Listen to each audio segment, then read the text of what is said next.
masyarakat, membuka diri, wujudkan sinergi. Hukum yang sejati tidak berjalan sendiri. Tunaikan bakti, masyarakat menanti, jaksa menyapa, berjalan bersama. Jaksa menyapa, ada di tengah Anda. Tinggalkan masa lalu, sambutlah era baru. Jaksa menyapa, sahabat kita semua.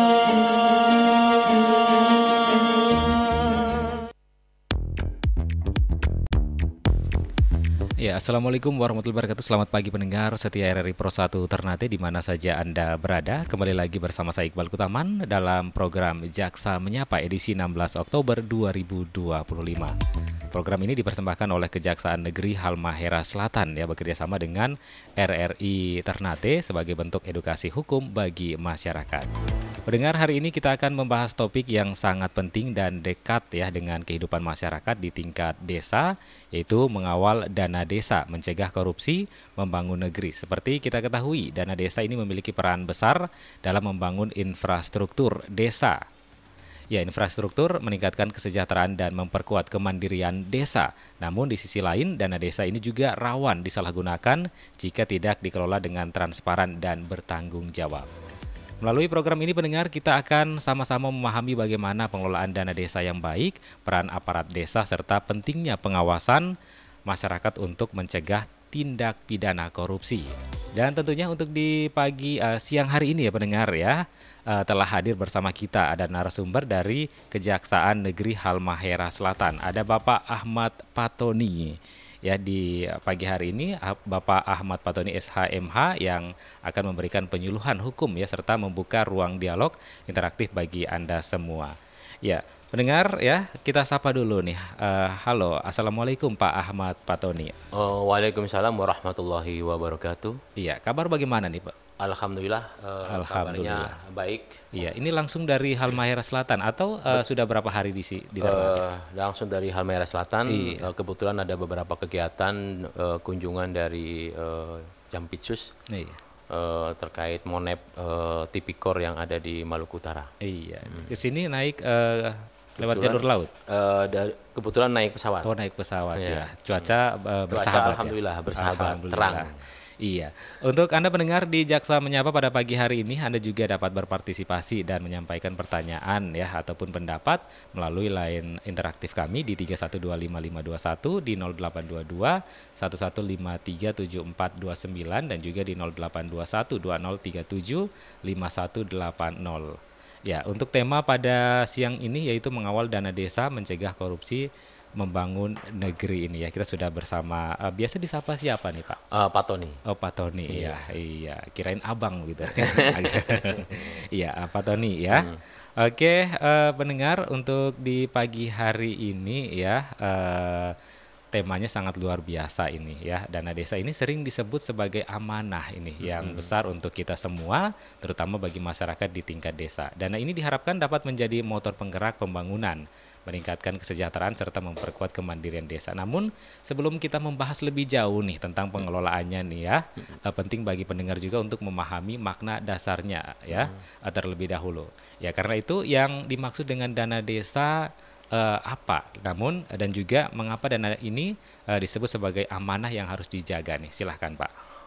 Terima kasih dengan Mas siapa? Dengan Iqbal. Dengan Pak Iqbal. Iya. Terima kasih. Bahwasanya dana desa itu adalah dana yang diperuntukkan untuk dari anggarannya ada dua, dari pusat APBN dan dari APBD. Di mana di situ ada istilah mengenal DD dan ADD. DD dan ADD ya. Di mana target atau tujuan daripada dana desa itu dengan adanya dana desa itu kita bisa masyarakat khususnya meningkatkan kualitas hidup di masyarakat, terus kemudian membangun fasilitas yang ada di desa, mungkin jalan, mungkin jembatan, air bersih. Terus kemudian sisi lain juga salah satunya dana desa itu adalah mengurangi kemiskinan. khususnya di desa. Nah, terus sisi lain ke depan lagi juga adalah bagaimana memajukan desa itu sendiri. Artinya apabila dana desa itu sudah mengalir atau sudah dikucurkan di suatu desa, tapi kemudian desa itu tidak ada perubahan di 4 kategori itu, berarti kita ada yang salah dalam pengelolaan dana desa.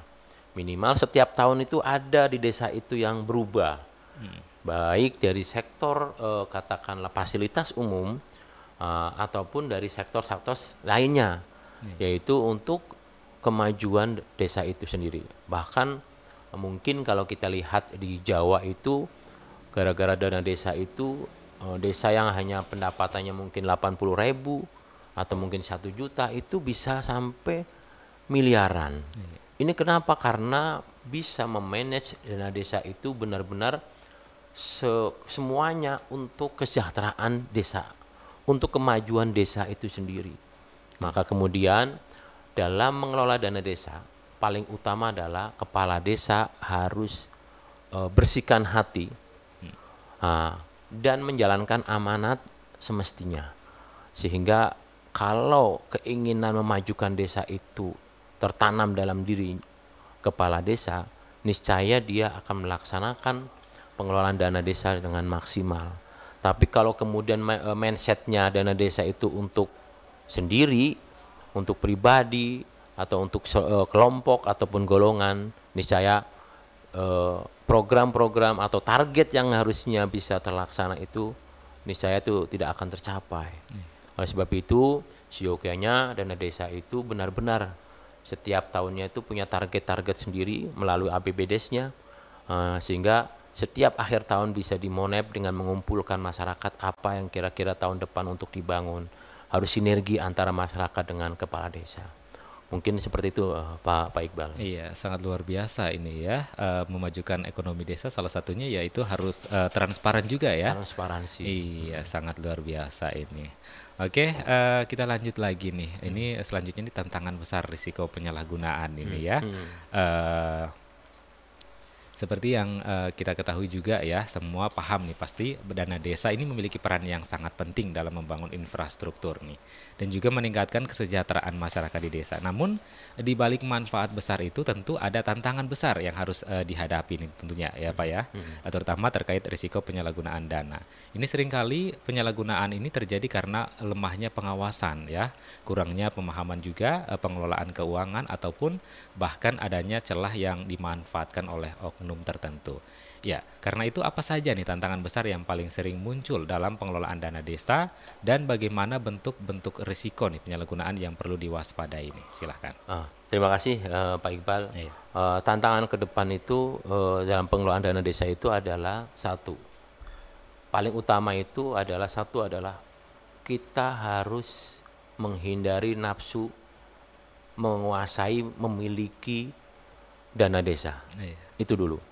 Dan kita pastikan, yakinkan kalau dana desa itu adalah milik masyarakat. Itu dulu. Ketika kita sudah meyakini itu, niscaya itu kita ataupun kepala desa dan aparat desa akan berjalan sesuai dengan tracknya. Contoh terkait pembangunan. Ketika APBD sudah disiapkan, kita punya target pembangunan misalnya jembatan. Ya, ataupun jalan. Nah, dalam APBDes kita merancang jalan, membangun jalan itu berapa kilo, katakanlah 1 kilo sampai mungkin 5 kilo. Ya, itu kita harus mempersiapkan.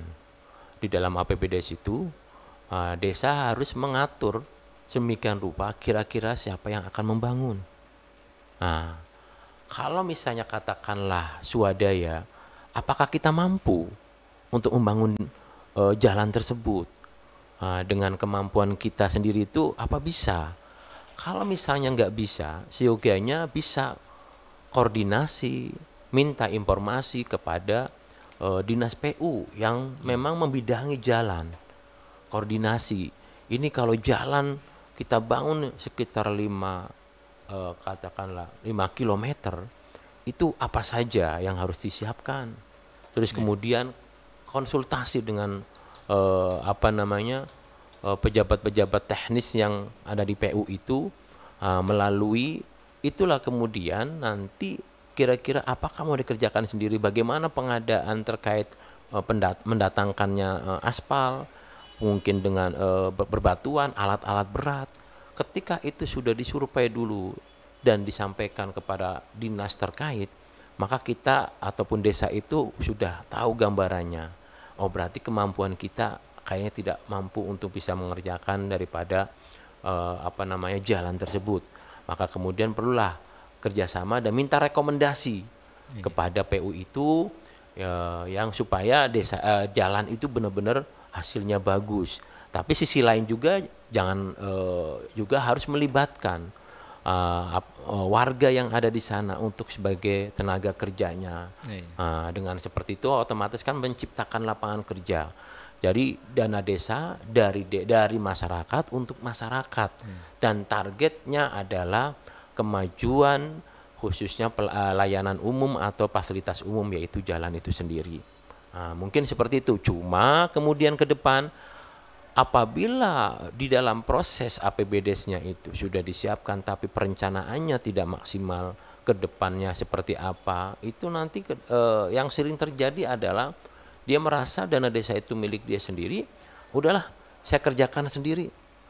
Padahal secara kemampuan dia tidak sanggup, tapi dia memaksakan sendiri karena berharap lebih daripada dana desa. Maka dari awal saya sampaikan, jangan jadikan dana desa itu milik pribadi, jadikan dana desa itu adalah milik masyarakat untuk kepentingan masyarakat, sehingga kita bisa mengukur kemampuan daripada kepala desa dalam menggunakan dana desa itu. Dan tidak secara otomatis akan menghindari keterlambatan dalam pembangunan. Terus kemudian sisi lain katakanlah target yang harus dipenuhi sekian ini itu harusnya katakanlah bisa tercapai.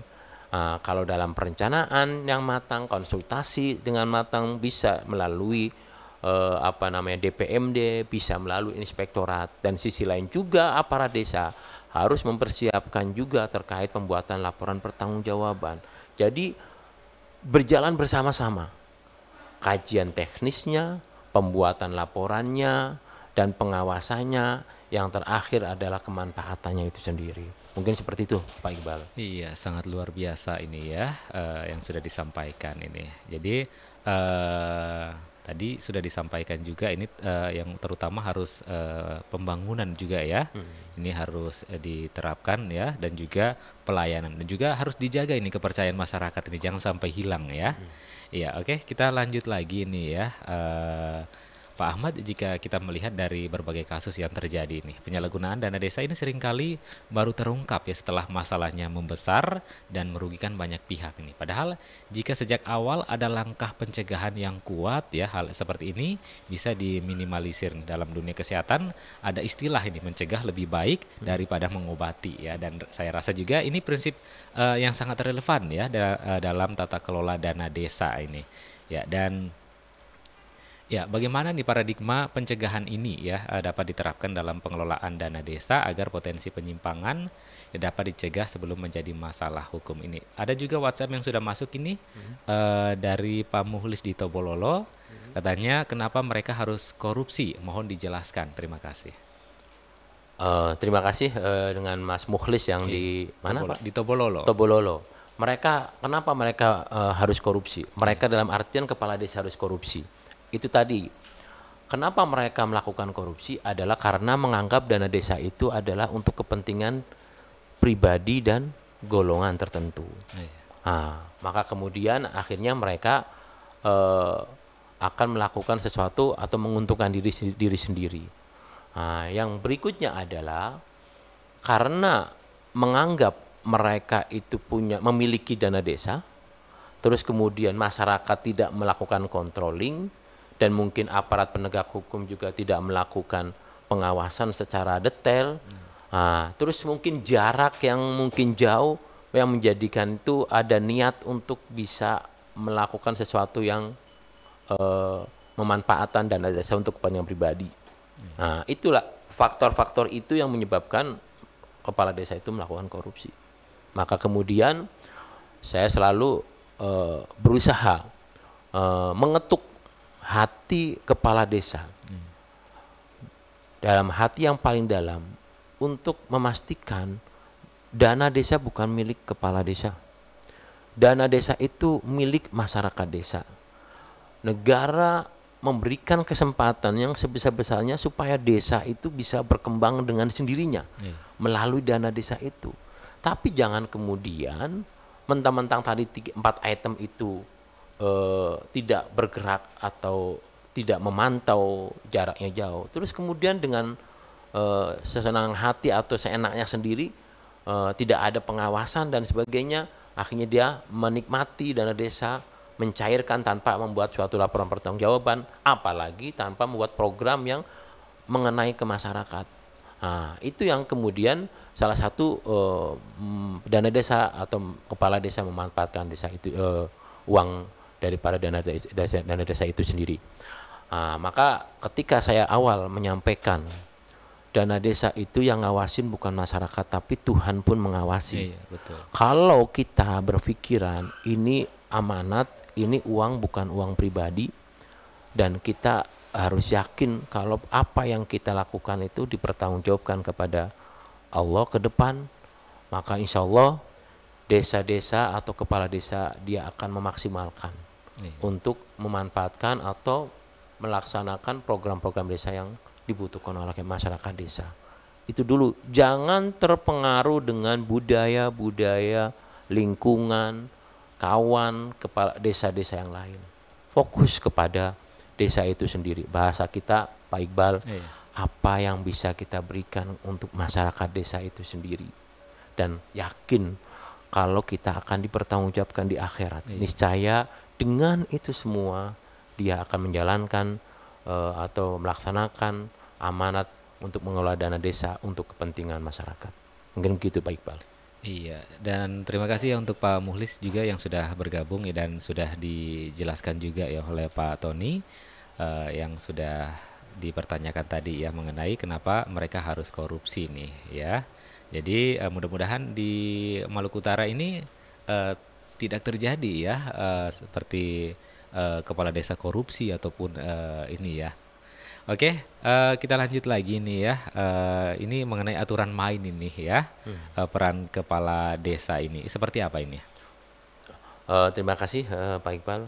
Terkait ketentuan-ketentuan yang mendasari daripada pengelolaan dana desa itu ada di Undang-Undang Desa Nomor 3 Tahun 2024. Itu di situ bahwasanya pemegang kekuasaan pengelolaan keuangan desa adalah kepala desa, di mana di dalamnya itu harus jujur, terbuka, melaksanakan pemerintahan yang akuntabel, transparansi dan bebas dari KKN. Iya, Itu Pak, dari awal itu sudah Pak, ada. mohon maaf ya, oh sudah terputus ya tadi soalnya ada yang bergabung. Silakan lanjut lagi Pak. Siap. Kemudian yang kedua adalah dalam ketentuan di Undang-Undang Desa itu adalah bagaimana administrasi yang baik, yaitu menyelenggarakan administrasi desa dengan tertib. Nah, Iya, Pak, maaf kita terima dulu ya Pak. Oke, Ya? terima kasih Pak Iqbal. Iya. Halo, Assalamualaikum. Iya, dengan Jaksa Menyapa. Selamat pagi. Dengan siapa di mana? Selamat siang ya. Dengan siapa di mana ini? Silahkan. Halo, Halo, sudah tersambung. iya, saya dengan Rio Dengan Rio, silahkan. di Ternate. Iya. Ya, izin Pak Jaksa sama Pak Iqbal, saya ingin bertanya. Ini terkait saya sering mendengar bahwa pemberitaan di Halmahera Selatan sering banget ada demo.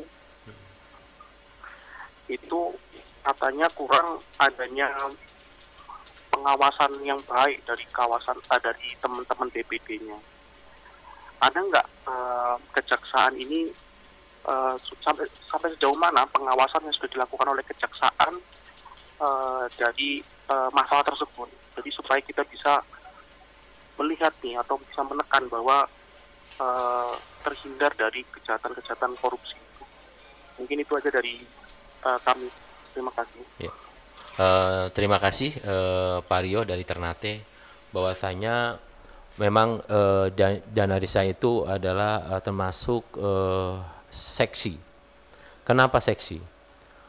Ada sekira kurang lebih 2 miliar setiap tahunnya, di mana itu harus dikelola semaksimal mungkin.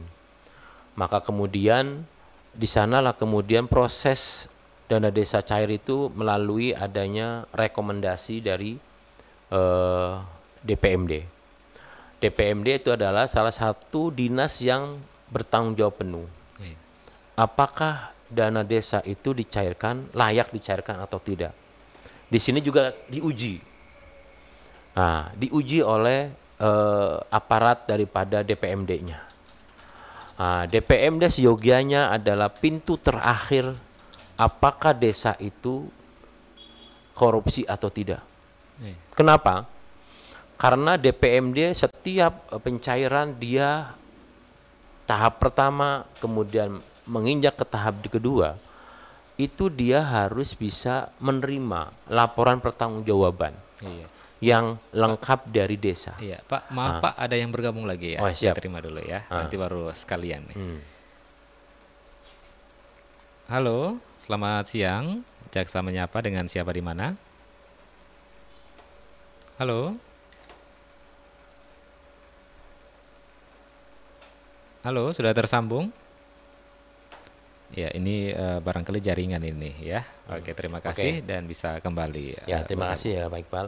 Iya. Jadi upaya-upaya kita dalam bagaimana mengawasi dana desa di mana, karena ternyata di Halmahera Selatan itu ada 249 desa dari 30 kecamatan. Setiap hari itu demo selalu keributannya dana desa. Bagaimana sih peran kita untuk mengawasi dana desa itu sendiri? Tadi saya sebutkan bahwasanya dana desa itu adalah muaranya adalah di dinas DPMD. DPMD itu adalah dinas yang paling utama untuk bisa mencegah terjadinya korupsi di dana desa. Caranya bagaimana? Caranya adalah satu, ketika dana desa dicairkan di tahap pertama, terus kemudian menginjak ke tahap kedua, maka tahap pertama itu harus dibuatin laporan pertanggungjawaban. Dan apabila dalam laporan itu tidak layak untuk diterima, maka wajib DPMD itu menolak untuk pencairan yang kedua.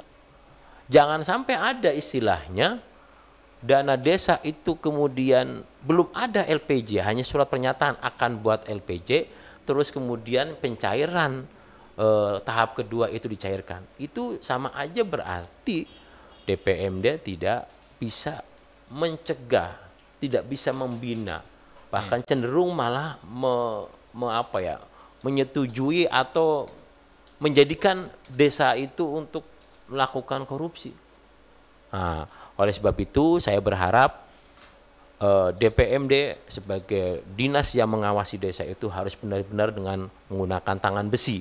Tangan besi di sini maksudnya adalah tanpa toleransi. Apabila desa itu tidak ada LPJ yang lengkap, maka jangan cairkan dana itu. Lebih baik pencegahan itu di situ untuk tidak mencairkan dana desa daripada diberikan dana desa dicairkan terus tapi LPJ-nya tidak jelas.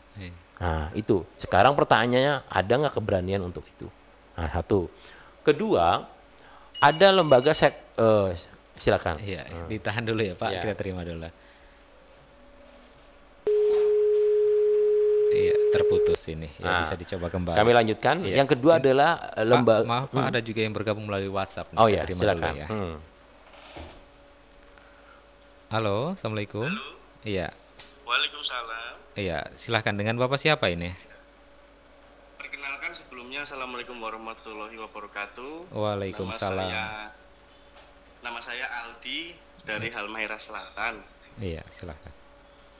Ya, baik. Yang mau saya tanyakan, tadi sempat disinggung oleh Pak Ahmad dan Pak Iqbal terkait keuangan desa itu bukanlah milik pribadi perangkat desa. Sejauh ini saya menganggap banyak sekali oknum-oknum perangkat desa yang menganggap bahwasanya uang desa itu adalah milik pribadi dan digunakan oleh pribadi. Nah, yang mau saya tanyakan kepada Bapak Ahmad itu, bagaimana tanggapan Bapak Ahmad dari sudut pandang penegakan hukum? Itu saja. Terima kasih. Assalamualaikum warahmatullahi wabarakatuh. Waalaikumsalam warahmatullahi wabarakatuh. Terima kasih ya Pak Aldi yang ada di Halmahera Selatan ini.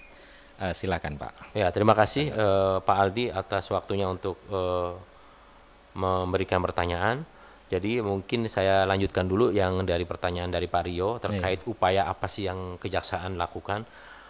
Kemudian tadi saya sudah sampaikan bahwasanya DPMD adalah lembaga yang kemudian menjadi katakan garda terdepan untuk untuk pencegahan dan pelaksanaan dana desa itu sendiri, yaitu melalui laporan pertanggungjawabannya.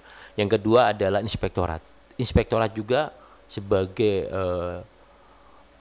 pengawas daripada pengelolaan dana desa itu juga harus tidak timbang pilih, dalam artian harus lurus ke depan.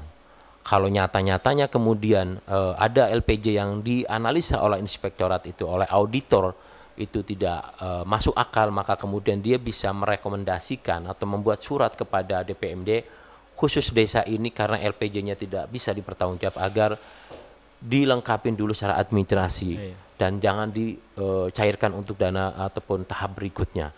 Itulah salah satu kemudian pencegahan. Dan yang paling utama dari ini semua, saya sih berharap sebenarnya apalagi desa di Halmahera Selatan itu desanya paling banyak, ya saya berharap itu ke depan ada fakta integritas yang dibuat oleh pemangku kepentingan, yaitu satu bupati sebagai pembina, pengarah daripada kepala desa, seyogianya bisa membuat suatu kegiatan. Ya, kegiatan itu mungkin pelatihan, sosialisasi terkait penggunaan dana desa. Tapi di dalam pelatihan itu juga di samping bagaimana pembuatan laporan pertanggungjawaban, sisi lain juga kita ikat dengan suatu peraturan bupati yang mengharuskan ada fakta integritas yang dibuat oleh Pak Bupati di sana, yaitu ditandatangani oleh seluruh kepala desa, di mana dalam fakta integritas itu desa melaksanakan pengelolaannya itu dengan pertanggungjawaban yang maksimal. Terus kemudian di sana nanti ada aparat penegak hukum yang mengawasi fakta integritas itu dan menandatangani dokumen itu, yaitu dari inspektorat sebagai pengawas internal. Yang kedua adalah kejaksaan melalui jaga desa. Yang ketiga itu adalah kepolisian. Ketiga ini berkumpul bersama untuk mengawasi, memantau, memberikan sosialisasi terkait jaga desa. Anggaran bisa diambil dari inspektorat sebagai pencegahan tipikor. Kumpulkan, dibuat fakta integritas dulu untuk menyatakan kepala desa akan melaksanakan penyerapan anggaran dengan maksimal. Yang kedua, pembuatan laporan pertanggungjawaban akan dibuat oleh kepala desa dan aparatnya tanpa melibatkan orang lain. Setelah itu fakta integritas ditandatangani, maka kemudian selanjutnya adalah inspektorat bisa melakukan pelatihan-pelatihan sebagai pencegahan bagaimana pembuatan LPJ yang benar, bagaimana pembuatan APPDes yang benar. Setelah itu baru kita membantu untuk mengarahkan dalam sosialisasi itu, dan kemudian pelaksanaannya itu kita setiap 3 bulan kita harus bisa mengevaluasi, yaitu dari 4 dinas DPMD, inspektorat, kejaksaan yang dari eksternal dan kepolisian bersama-sama guyup mana yang kemudian dana desa atau desa mana yang tidak bisa membuat LPJ, panggil oleh inspektorat untuk kita arahkan, kita bina, kita ajari bagaimana pembuatan laporan pertanggungjawaban. Itu kita harus bersama-sama. Dan kemudian di Halmahera Selatan itu setiap tahun itu selalu ada saja namanya kita naikkan perkara. Menaikkan perkara itu selalu kepala desa. Nah, disinilah kemudian yang menjadi konsentrasi kami sebagai penegak hukum di Kejaksaan Negeri Halmahera Selatan itu bagaimana kita meminimalisir itu konflik di desa-desa masing-masing terkait penyerapan dana desa. Caranya bagaimana? Ketika ada laporan pengaduan, kami akan berusaha semaksimal mungkin untuk menganalisa, mengklarifikasi dulu, terus kemudian saya minta inspektorat untuk mengecek dokumennya seperti apa, bisa nggak dipertanggungjawabkan. Kalau bisa bertanggungjawab, berarti kita masukin sanksi administrasi. Kalau misalnya ternyata ada penggunaan, balikin uang itu. Dan kalau ternyata tidak bisa itu lakukan semua, maka kita akan melakukan penindakan, menaikkan perkara itu kepada Tipikor, yaitu korupsi terhadap dana desa itu sendiri. Nah, terkait pertanyaan dari Mas Aldi, dana desa bukan milik pribadi. Penegakan hukum yang tadi saya sampaikan. Setelah proses itu, maka kita akan melakukan penegakan hukum, dan alhamdulillah kami sudah menangani perkara tindak pidana korupsi dana desa di tahun 2024 itu ada desa Labuha, dan kemudian di tahun 2025 ini ada desa Cikotamo. Saya berharap di tahun depan nggak ada lagi perkara Tipikor terkait dana desa, dan saya berharap kami adalah berharap kita bersama-sama bergandengan tangan untuk bagaimana membina dana desa itu sendiri. Mungkin seperti itu Pak Iqbal. Iya, itu sangat luar biasa ya. Jadi mudah-mudahan di tahun-tahun berikutnya tidak terjadi lagi ya. Mengenai tadi sudah disampaikan ada 2 tadi ya desa yang memang terjadi ini ya. Oke, kita lanjut lagi nih. Tadi aturan main nih ya. Aturan main yang pertama itu pemerintah desa ini ya, atau peran kepala desa ini. Kemudian peran masyarakat ini ya. Seperti apa ini? Silahkan. Terkait peran masyarakat ini, bahwasanya di pasal 68, maka masyarakat juga mempunyai peran yang sangat penting, dan menurut saya paling penting untuk mengawasi dana desa. Kenapa? Karena hak juga masyarakat apabila dia mempertanyakan dana desa itu untuk apa aja. Itu memang di undang-undang diatur. Silakan meminta informasi dan mendapatkan informasi bagaimana dana desa dan pelaksanaannya seperti apa, programnya seperti apa. Itu juga masyarakat wajib menerima itu, dan wajib juga kepala desa itu menyampaikan terkait penggunaan dana desa.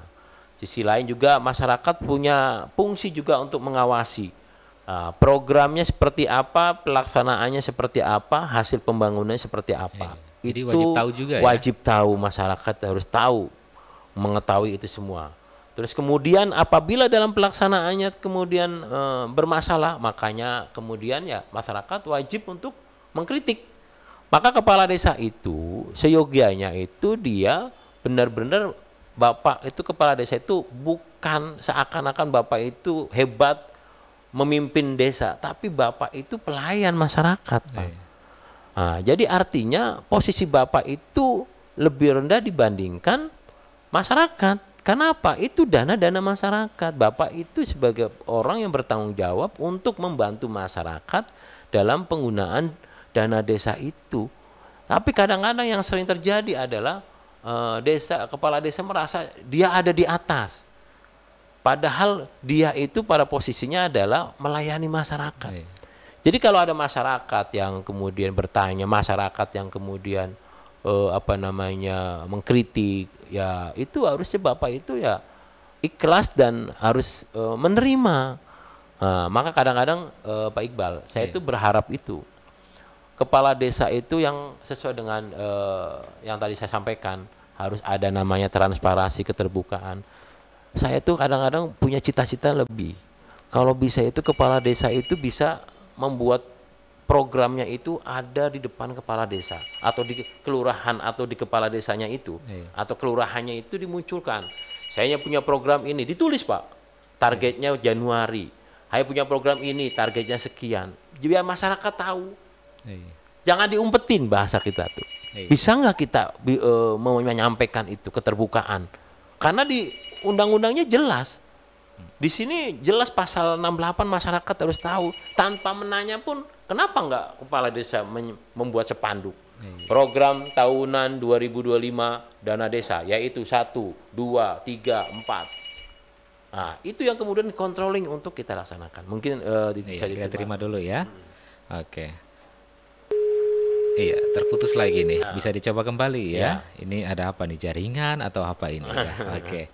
Iya, jadi harus transparan ini ya. Tapi kalau yang Bapak lihat yang terjadi di Maluku Utara ini seperti apa nih? Apakah ada di beberapa tempat yang begitu atau bagaimana nih? Cenderung di Maluku Utara tuh kadang-kadang saya juga bingung ya, Pak. Beberapa silakan. Kita terima dulu ya. Iya. Halo, Jaksa Menyapa, selamat siang.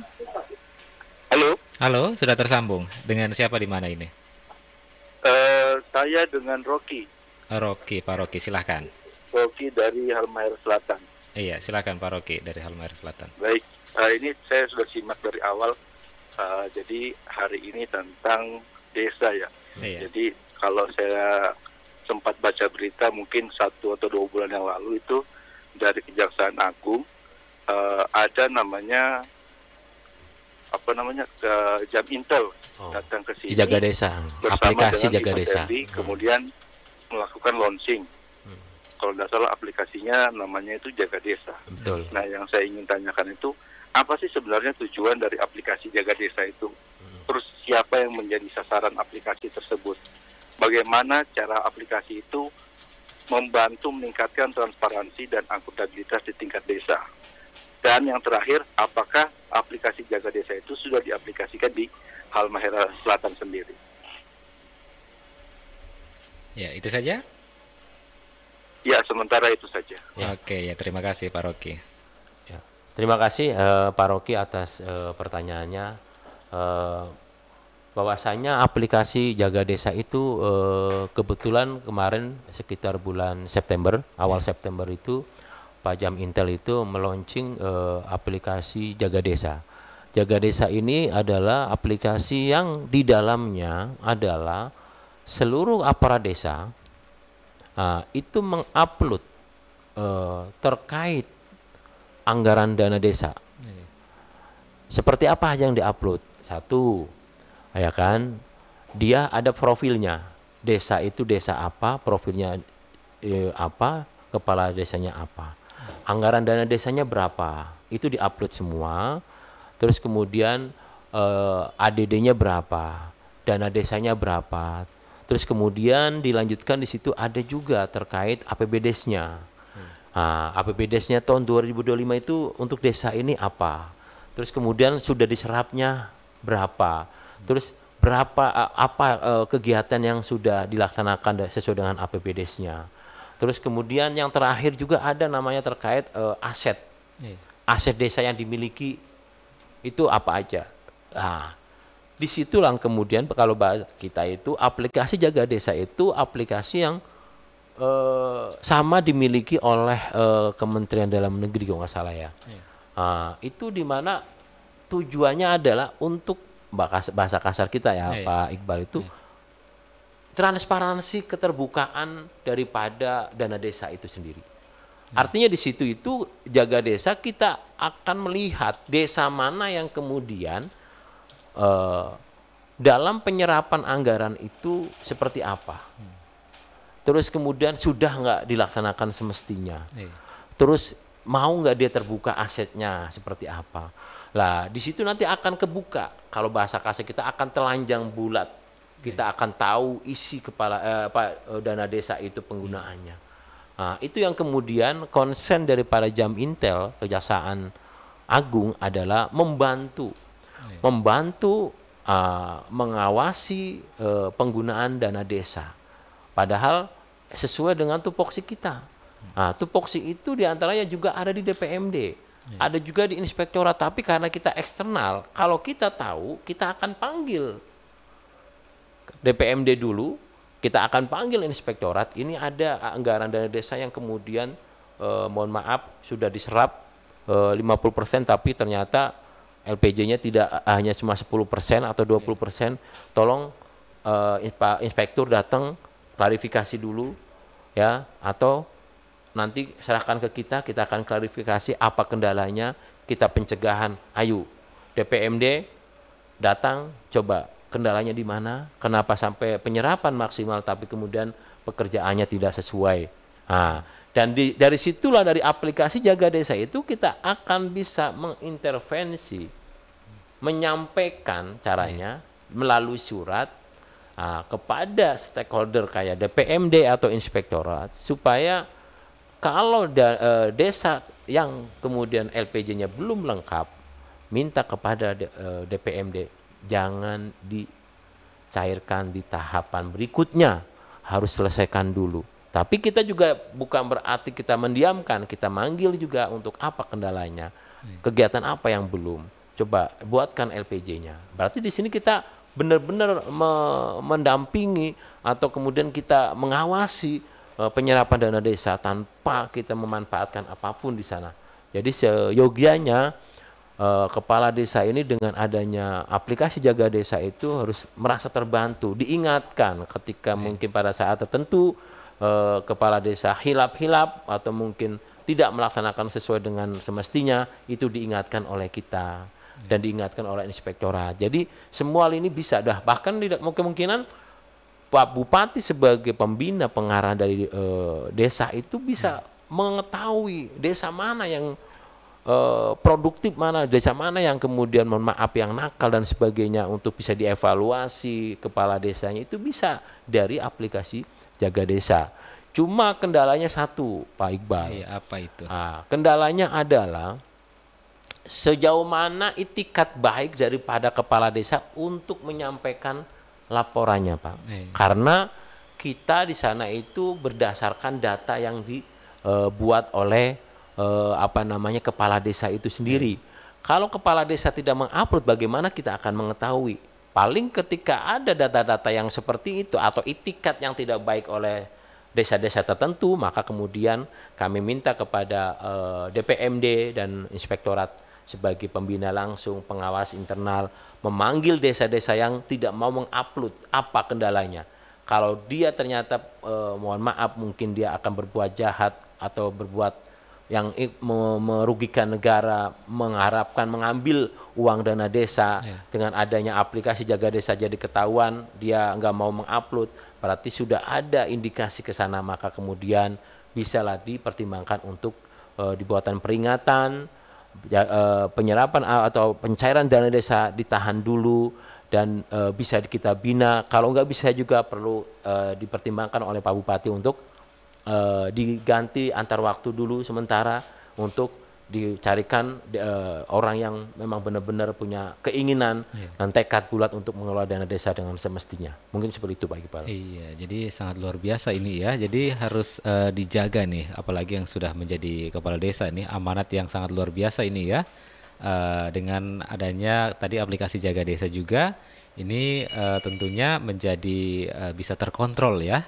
Dan oke, pendengar yang mau bergabung silahkan, dan sudah ada yang bergabung nih, kita terima dulu nih. Halo. Halo, selamat siang Pak. Halo, selamat siang. Dengan siapa di mana ini? Ini mau bertanya Pak. Iya, silahkan. Dengan siapa di mana? Nama saya Idi Pak, dari Desa Tumori Pak. Iya, dengan Pak Idi. Saya mau bertanya Pak, bagaimana mekanisme pelaporan apabila adanya penyalahgunaan terhadap dana desa? Apakah cukup secara lisan atau tertulis? Atau perlu menyiapkan bukti lain Pak? Terima kasih Pak. Oke, terima kasih untuk Pak Idi di Desa Tomori. Terima kasih Pak Idi atas waktu dan pertanyaannya, dan pertanyaan sangat bagus sekali. Bagaimana cara membuat laporan dana desa itu, apakah cukup lisan atau WA dan sebagainya. Jadi laporan itu kita berharap, karena kita menangani desa itu banyak. Kalau bisa laporan itu berbentuk tulisan, kemudian dibuatlah apa isi maksud daripada laporan itu sendiri.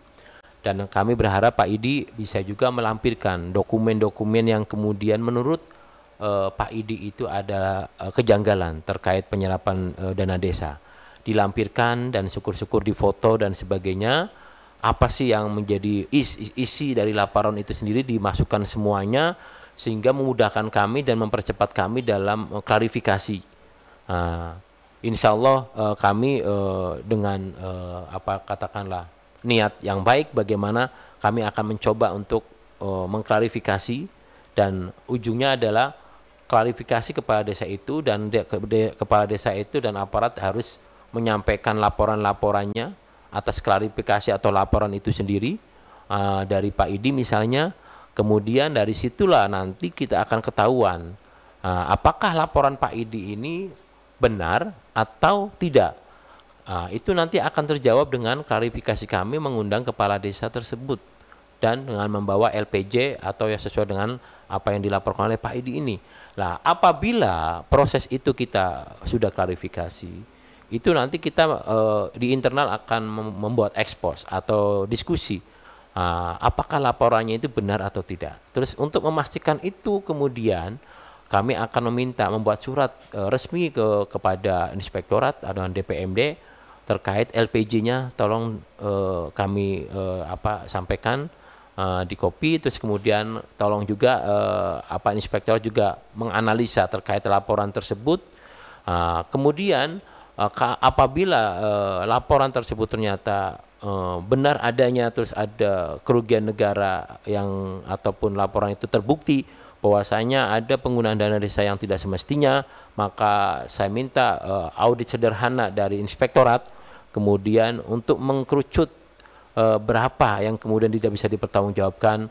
Setelah itu kami akan adanya surat dari inspektorat kepada kami terkait hasil audit sementara, audit sederhana itu, kami akan panggil kepala desa untuk bisa mempertanggungjawabkan dana desa itu. Berarti artinya laporan Pak Idi itu benar adanya misalnya. Nah itu maka dia harus balikin, dan uang itu kita serahkan kepada kas daerah. Kemudian maka berarti kepala desa harus bisa memperbaiki diri. Nah, inilah fungsi daripada masyarakat dalam mengkontrol, mengkritik, mengawasi dana desa.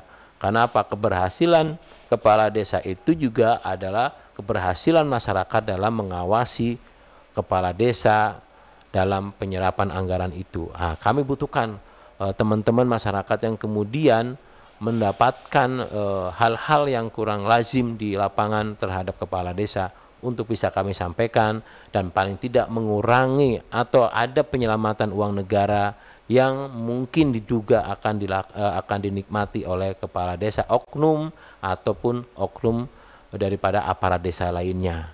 Mungkin seperti itu, Pak Iqbal. Iya, jadi sangat luar biasa ya dalam upaya pencegahan dan pemberantasan penyalahgunaan dana desa ini. Tentunya peran masyarakat ini sebagai pelapor sangatlah penting ya, tentunya ya, Pak Tony. Ya, betul. Dan ini ada Anda adalah pengawas, jangan takut melapor ini. Ini mungkin dilindungi undang-undang atau bagaimana nih Pak kalau mengenai ini nih? Betul. Jadi kami itu akan akan menjaga dan menjaga kerahasiaan daripada identitas daripada pelapor. Pasti kami kami akan lindungi bagaimanapun caranya. Kenapa? Karena kami anggap pelapor itu menjadi seseorang yang punya niat baik dan punya keinginan untuk memajukan masyarakat atau memajukan desa itu sendiri. Jadi jangan khawatir, kami yakinkan tidak akan menyampaikan, kami akan merahasiakan identitas daripada pelapor. Mungkin seperti itu, Pak Iqbal. Iya, sangat luar biasa nih. Dan kita sudah di penghujung program ya. Untuk saat ini waktu sudah menunjukkan pukul 10:52 waktu Indonesia Timur ya. Dan dari kesimpulan ini, mari jaga desa kita bersama. Seperti apa nih Pak? Silahkan. Terima kasih Pak Iqbal. Kepada masyarakat Halmahera Selatan, saya Ahmad Patoni, SHMH, Kepala Kejaksaan Negeri Halmahera Selatan, dengan setulus hati dan sedalam jiwa. Kebetulan saya juga sudah dapat SK pindah ke Bangka Barat. Saya berharap desa-desa yang ada di Halmahera Selatan, ada 249, bisa mengkoreksi diri ya, bahwasanya dana desa itu adalah milik kita atau milik masyarakat kita, maka seyogianya dana desa itu untuk kesejahteraan masyarakat desa itu sendiri. Dan kami berharap ya perlu mengutamakan pencegahan. Kami berharap pencegahan itu lebih utama. Oleh sebab itu kami berharap silakan masyarakat desa yang ada di Halmahera Selatan, apabila ada hal yang mungkin tidak bisa dilaksanakan, silakan datang ke kami. Kami akan bantu bagaimana membantu dalam proses pertanggungjawabannya seperti apa. Karena kami di sana juga banyak, ada BPKD, ada juga DPMD, ada juga auditnya, ada inspektorat. Kita membuka diri, nggak usah takut dengan Bapak datang ke kantor kami, ke Kejaksaan Negeri atau DPMD inspektorat itu akan menjadikan Bapak itu jadi tersangka kasus korupsi, tidak.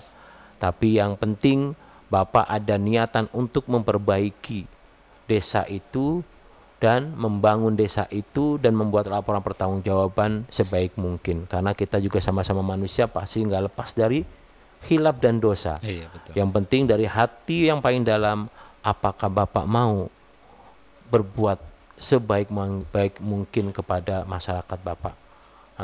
Maka perlu adanya transparansi yang seluas-luasnya kepada masyarakat. Terus saya berharap kepada masyarakat di Halmahera Selatan, Bapak, Ibu-ibu itu adalah garda terdepan untuk kemajuan daripada desa Bapak. Apabila selama 1 tahun ke depan tidak ada perubahan yang signifikan di dalam desa tersebut, maka perlu Bapak itu harus mengkritisi, bisa ikut juga di sana dalam memberikan saran dalam perubahan atau pembuatan APBD desa itu sendiri. Apa keperluan, apa yang harus dilengkapi, fasilitas yang dilengkapi untuk kepentingan desa. Seyogianya Bapak jangan apatis. Bapak harus menyampaikan itu dan menjadikan program desa itu sendiri. Dan sisi lain kepala desa, saya sampaikan, Bapak itu bukan di atas, Bapak itu pelayan masyarakat. Kalau Bapak berpikirannya Bapak itu pelayan masyarakat, seyogianya Bapak akan memaksimalkan untuk penyerapan dana desa untuk kesejahteraan daripada masyarakat desa sendiri. Tapi kalau posisi Bapak seakan-akan Bapak di atas, memandang rendah daripada masyarakat, maka di situ ada egoisme, ada kesombongan, dan beranggapan dana desa itu milik Bapak. Itulah yang kemudian saya berharap hilangkan itu, Pak. Bapak bukan orang yang di atas, tapi Bapak adalah orang yang di bawah yang melayani masyarakat. Mungkin itu kesimpulan terakhir. Marilah kita bersama-sama membangun desa untuk kemajuan masyarakat Halmahera Selatan. Mungkin itu aja, kami akhiri. Wabillahi taufiq hidayah. Wassalamualaikum warahmatullahi wabarakatuh. Waalaikumsalam warahmatullahi wabarakatuh. Ya, baik pendengar, ya baru saja kita ikuti Jaksa Menyapa ya untuk di siang hari ini bersama Bapak Ahmad Patoni SHMH. Beliau adalah Kepala Kejaksaan Negeri Halmahera Selatan ya. Dan pendengar ya, dari awal perbincangan kita pada siang hari ini tentunya sangat jelas ya bahwa pengelolaan dana desa bukan hanya tanggung jawab pemerintah desa atau aparat penegak hukum saja ya, tetapi juga tanggung jawab kita semua sebagai bagian dari masyarakat desa. Dengan pengawasan bersama, transparansi serta keberanian untuk melapor bila ada penyimpangan, kita sesungguhnya sedang menjaga masa depan desa. Dan pendengar ya, untuk selanjutnya nanti untuk di Ternate siang hingga sore Anda ditemani sama Safira Safitri untuk di Ternate siang. Saya Iqbal Kutaman sekalian pamit undur diri dari ruang dengar Anda, dan operator yang bertugas juga ada Bung Adrian beserta rekan-rekan yang bertugas di pemancar kayu merah. Tetap bersama kami dan selamat beraktivitas.